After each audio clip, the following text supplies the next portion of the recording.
निश्चित ही भारत की तरफ देखने का पूरे विश्व भर का नजरिया बदला है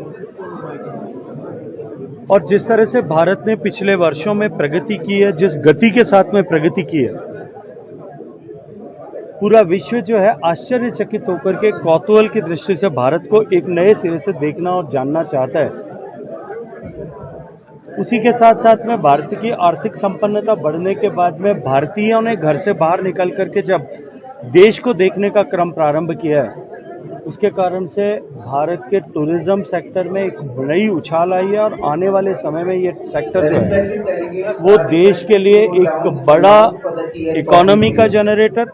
और एम्प्लॉयमेंट का जनरेटर बनेगा। हम जो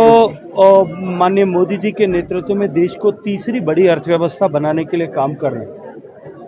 अभी अब सक्सेसफुली ट्रांसफॉर्म्ड आवर नेशन 11वीं अर्थव्यवस्था से 5वें पायदान पर हम लेकर के आए और अब तीसरे पायदान पर लेके जा रहे हैं। ठीक है, मैं पूरे विश्वास और भरोसे के साथ में कह सकता हूं कि जब भारत की अर्थव्यवस्था तीसरे पायदान पर पहुंचेगी तो पर्यटन का जो व्यवसाय है, पर्यटन का जो डोमेन है, वो उस इकोनॉमी को तीसरे पायदान पर पहुंचाने का बड़ा ड्राइवर होगा, उसका वाहक होगा और हम उस दिशा में आगे बढ़कर सब लोग मिलकर के काम करें। इस दृष्टिकोण से जो पर्यटन की जिम्मेदारी मुझे दी गई है, क्योंकि टूरिस्ट गाइड देश की जुबान है, देश के को दिखाने वाला होता है, ऐसे में इनकी महत्ता को समझते हुए इनके साथ मिलकर के हम किस तरह से काम कर सकें, हम सब एक परिवार के रूप में काम करते हुए देश के जो है पर्यटन व्यवसाय को किस तरह से आगे बढ़ा सकें, उसके निमित्त इस कार्यक्रम में मेरा आना हुआ। और क्योंकि ये देश के अत्यंत महत्वपूर्ण टूरिस्ट डेस्टिनेशन भारत के माँ भारती के मुकुट के भाल कश्मीर में आयोजित किया गया था, इसलिए इस स्थान की और इस आयोजन की महत्ता दोनों ही कई गुना बढ़ी। हमारे जितने एस्टेब्लिश टूरिस्ट डेस्टिनेशन है, क्योंकि एकाएक नंबर ऑफ टूरिस्ट बढ़ा है, उसके चलते हुए वहाँ कंजेशन हुआ है। डिकंजेशन के लिए हमको नए डेस्टिनेशंस, नए पॉइंट ऑफ अट्रैक्शंस, नए साइट ऑफ अट्रैक्शंस ऐसे डेवलप करने होंगे।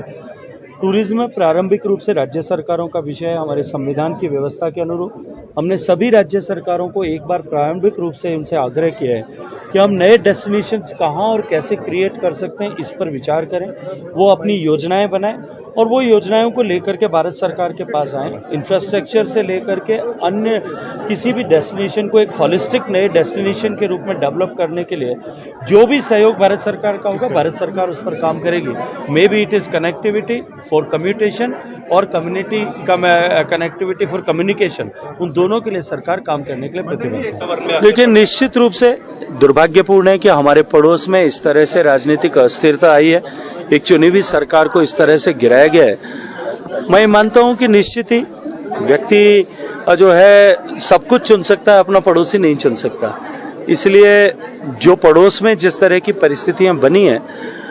भारत सरकार बहुत विजिलेंट है और उसको देख रही है, कहीं किसी तरह का उसका दुष्प्रभाव भारत में न हो, उसके लिए हम जागरूक हैं। लेकिन मैं ये मानता हूं कि क्योंकि भारत में सम्माननीय नरेंद्र मोदी जी के नेतृत्व में जिस तरह से भारत की सीमाएं सुरक्षित हुई हैं,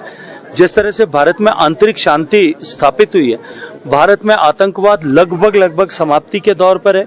भारत से नक्सलवाद सिमटते सिमटते 4 जिलों तक रह गया, और ऐसे में जो भारत में जिस तरह का वायुमंडल बना है, हम समर्थ हैं, सक्षम हैं और आने वाले समय में भारत के हितों का पे समझौता किए बिना भारत की प्रगति और जो है भारत की उन्नति के लिए कमिटेड है।